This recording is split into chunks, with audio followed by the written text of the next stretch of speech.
unpublished essays, and private personal journal entries make clear that he became preoccupied with this paradox of transcendence in the last few years of his life.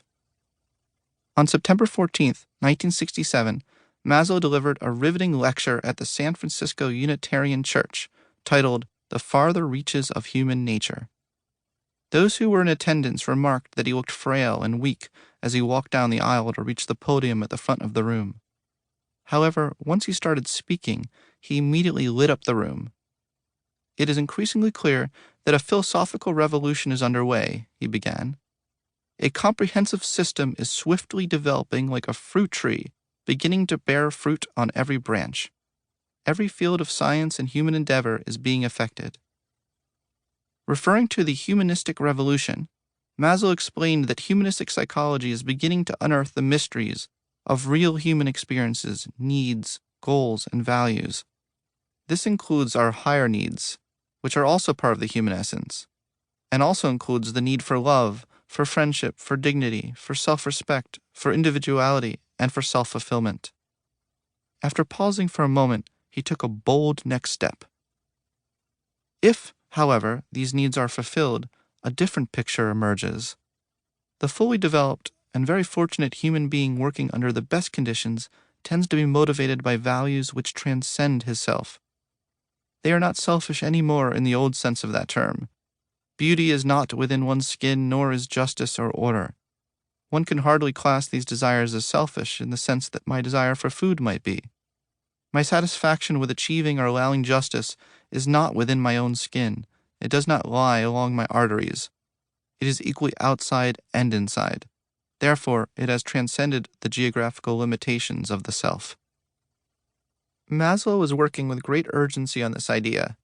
Just a few months after the speech, however, he suffered a coronary heart attack, revealing the source of his frailty during his lecture.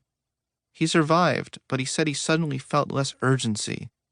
This confused him because it seemed to contradict his original theory, in which he argued that physical survival is the most important human need. In a journal entry dated March 28, 1970, he wrote, "That's weird, that I should be enabled to perceive, accept, and enjoy the eternity and preciousness of the non-me world just because I became aware of my own mortality. The being able to enjoy is puzzling." Instead of falling all the way down to the bottom of his hierarchy, the awareness of his mortality actually heightened his own personal experience of transcendence. Noting a significant shift in values, Maslow observed, "The dominance hierarchy, the competitiveness and glory, certainly become foolish. There's certainly a shifting of values about what's basic and what's not basic, what's important and what's not important. I think if it were possible for us to die and be resurrected, it might then be possible for more people to have this post-mortem life." In his last major public seminar just a few months prior to his death, Maslow elaborated, "It's quite clear that we are always suffering from this cloud that hangs over us, the fear of death.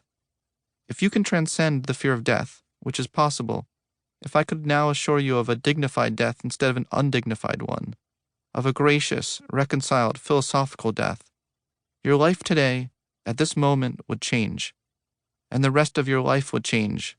Every moment would change. I think we can teach this transcending of the ego."